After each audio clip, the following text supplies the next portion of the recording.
Dear student, आज का topic है फायरिंग एंगल। फायरिंग एंगल किसका? आपका SCR का। तो SCR का फायरिंग एंगल देखने से पहले देखिए क्या होता है कि अगर मेरे पास कोई SCR है, PN, तो ये था। तो SCR क्या है कि अगर क्या फॉरवर्ड बायस में भी होने के बाद क्या होता है कि SCR ऑन नहीं होता। तो इसे ऑन कराने के लिए क्या होती है, अलग से ही आपको सप्लाई की आवश्यकता पड़ती है। या तो वोल्टेज को इंक्रीज करो या फिर क्या करो, गेट सप्लाई पे कुछ ना कुछ वोल्टेज दो, तब जाके आपका SCR ऑन होता है। तो इसी को क्या कहते हैं, आपका SCR की फायरिंग। इसका पहला पॉइंट लिखिए, वह एंगल जिस पर SCR फायर करता है, उस SCR का फायरिंग एंगल कहलाता है।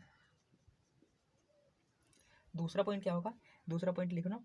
दूसरा पॉइंट फॉरवर्ड बायस में होने के बाद भी, फॉरवर्ड बायस में होने के बाद भी SCR फॉरवर्ड बायस में होने के बाद भी SCR फॉरवर्ड ब्लॉकिंग मोड में होता है। उसे फॉरवर्ड कंडक्शन मोड में लाने के लिए SCR को क्या करा जाता है, आपका ठीक है, अलग से सप्लाई दी जाती है। ठीक है, यही आपको पॉइंट लिखना है।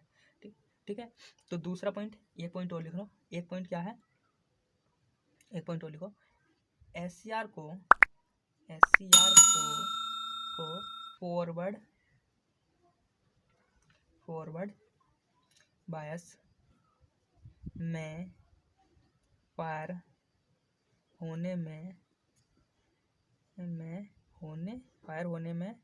होने में लगा समय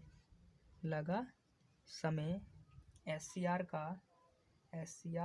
का फायर एंगल कहलाता है।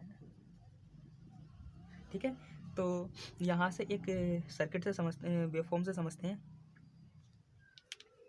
यहाँ मेरी कोई वेवफॉर्म है। अब क्या होगा, फॉरवर्ड बायस में, तो फॉरवर्ड बायस में अगर डायोड पड़े होगे तो डायोड क्या होता था कि डायरेक्ट यहाँ से फायर ये इस तरीके से ऑन होता था। ठीक है, अगर पॉजिटिव में जुड़ा है तो अगर ये भी अगर SCR है, तो अगर SCR है तो SCR किस में है, आपका फॉरवर्ड बायस में। तो फॉरवर्ड बायस में ये आ गया। अगर फॉरवर्ड बायस में है तो ये आपका किस में था, यहाँ तक किस में था, आपका फॉरवर्ड ब्लॉकिंग मोड में। अब यहाँ से क्या हो रहा था, जब आप कुछ एंगल अप्लाई कर रहे होते तब जाकर ये ऑन कर रहा था। तो यहाँ से कुछ ना कुछ टाइम के बाद, यहाँ से मान लीजिए इस टाइम के बाद क्या करेगा, ये आपका ये ऑन करेगा। तो यहाँ तक क्या होगा, ये इतने बीच की दूरी इसकी क्या कहलाएगी, अल्फा। और ये क्या होगा, इसका फायरिंग एंगल। ठीक है, यहाँ से यहाँ तक का फायरिंग एंगल। इतनी बात समझ में आई। अब तीसरा पॉइंट, एक कुछ पॉइंट और लिखिए। ये है DC स्विच है। कैसा स्विच है, DC स्विच। DC स्विच का मतलब ये नहीं है कि DC पे अप्लाई होगा। किस पे अप्लाई होगा, DC पे अप्लाई नहीं होगा। ये कहने का मतलब ये है, ये मैंने एक ही पॉइंट पहले लगाया था इंट्रोडक्शन में कि क्या है, यूनिडायरेक्शनल। तो DC का मतलब क्या है, DC स्विच। तो हम DC का स्विच क्या है कि इसकी एक ही पल्स को आप कंट्रोल कर सकते हो। एक समय में क्या कर सकते हो आप, एक ही पल्स को, या तो पॉजिटिव को या फिर निगेटिव को। या तो पॉजिटिव को कंट्रोल करोगे या फिर निगेटिव को। अगर निगेटिव को कंट्रोल करोगे तो यहाँ क्या रखोगे आप, इसे P को किससे जोड़ोगे, यहाँ से ये इस तरीके से। तो जंक्शन J2 ये रिवर्स बायस में इस तरीके से हो जाएगा।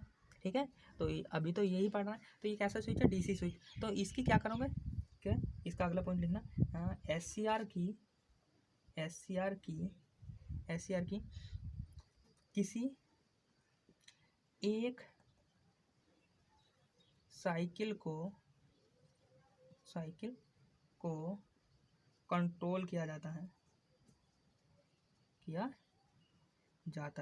तो ज़्यादातर हम किस में देखते हैं, पॉजिटिव को ही कंट्रोल करते हैं, वरना निगेटिव को भी कंट्रोल कर सकते हैं। यहाँ से देखो ये रहेगा, तो यहाँ से यहाँ तक का ये रहेगा आपका बीटा एंगल। तो ये क्या कहेंगे, निगेटिव को आपको कंट्रोल कर लोगे। यहाँ तक भी इसका भी एंगल कितना होगा, अल्फा। ये ट्रिगरिंग एंगल यहाँ से 180 और ये 360, तो 360, तो ये एंगल क्या कहलाएगा इसका, अल्फा। और इसमें जितना समय लगेगा वो क्या कहलाएगा इसका, ऑन होने में लगा समय। ठीक है, इतनी बात समझ में आई। दूसरा पॉइंट, तो जो इसका एंगल होगा एक साइकिल को, छोटे छोटे पॉइंट हैं ये, विकल्प में बहुत पूछे जाते हैं कि एक साइकिल को ऑन किसी हाफ वेव में ऑन करने के समय कहाँ से हो सकता है, 0 to 180, कितना भी एंगल पर हम फायर करा सकते हैं। ठीक है, तो ये फायर एंगल आपको समझ में आया होगा। ठीक है, तो जो यहाँ से यहाँ तक की, यहाँ से यहाँ तक, ये क्या कहलाएगा आपका, बीटा। तो बीटा क्या होता है, यहाँ से अब तो इतना तो लिख लिया होगा आपने, तो यहाँ से लिखिए बीटा क्या कहलाता है, कंडक्शन एंगल, कंडक्शन एंगल। और अल्फा क्या कहलाता है आपका, फायर एंगल, फायर एंगल। तो इतना तो समझ में आ गया होगा। ठीक है, इसके बाद हम देखते हैं इसका रेटिंग। तो एससीआर की रेटिंग, तो इसके लिए आपको कुछ पॉइंट लिखिए। पॉइंट क्या होगा, पहला पॉइंट लिखिए थारिस्टर, थारिस्टर या SCR, thyristors high current rating, current rating के होते हैं। तो कितने होते हैं, करंट हाई होती है ना, यूज़ में यूज़ करने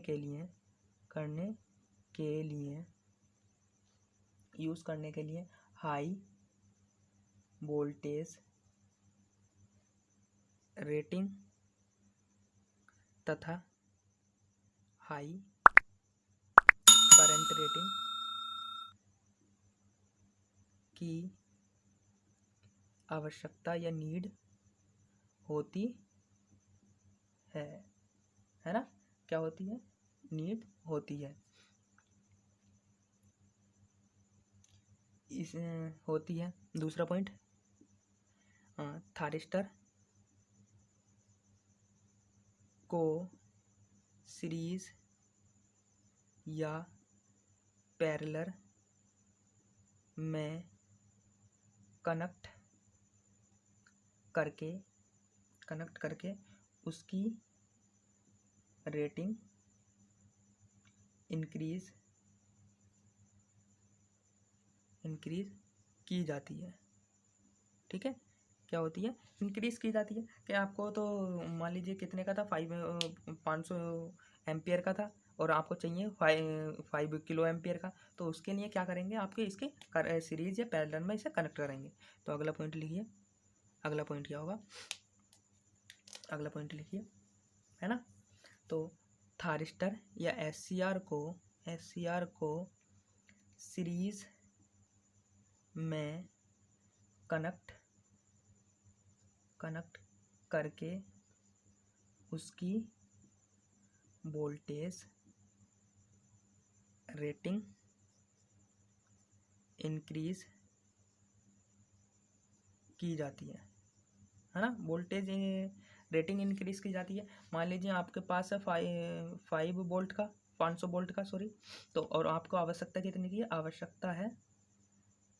आवश्यकता कितने की है, 5 किलो वोल्ट की। तो इसके लिए क्या होगा कि आप तो ज़रूरी नहीं है कि इसी के थारिस्टर को क्या करोगे, आप लगा दोगे। इसके लिए क्या करोगे, थारिस्टर को आप किस में कनेक्ट करोगे, सीरीज में।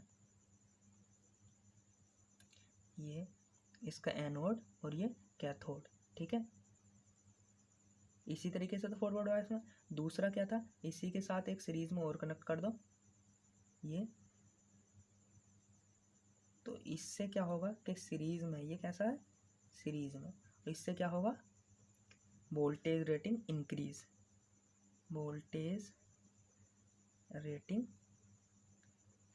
होगी।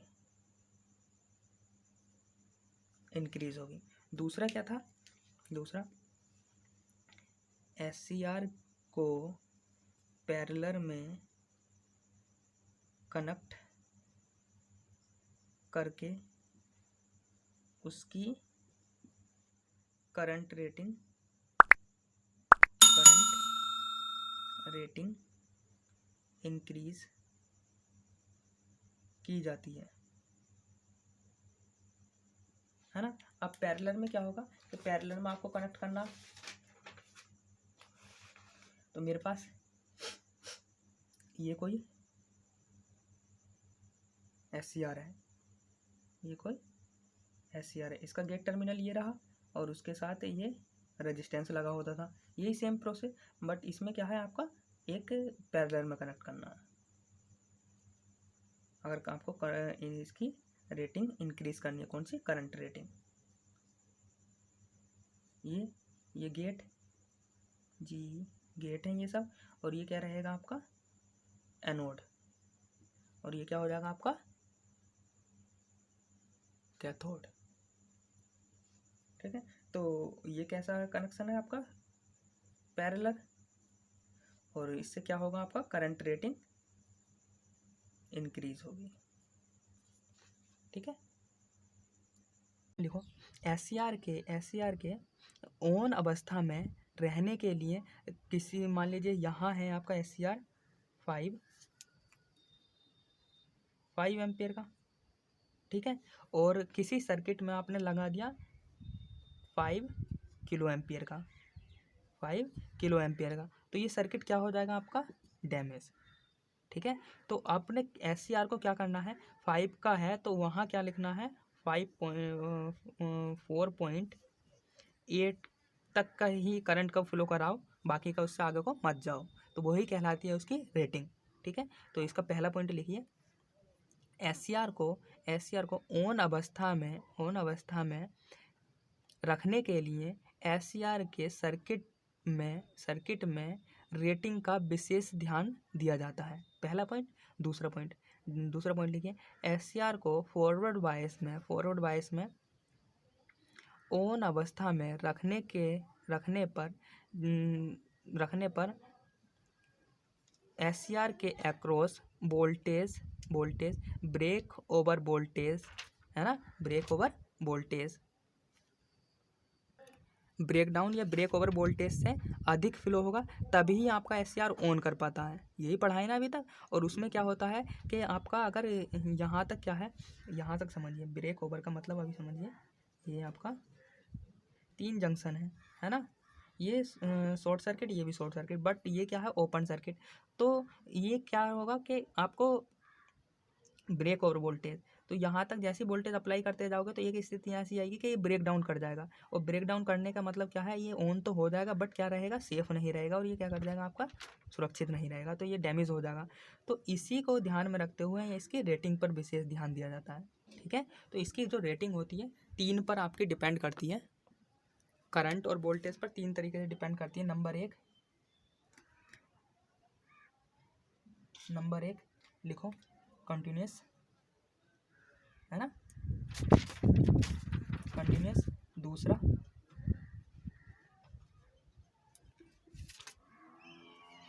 दूसरा लिखो, पहला कौन सी रहती है, कंटिन्यूस रिपीटिव सर्ज। ठीक है, जो नॉन रिपीटेड, क्या मतलब होता है कि रिपीटेड का कंटिन्यूस क्या रहती है, कुछ इस तरीके से,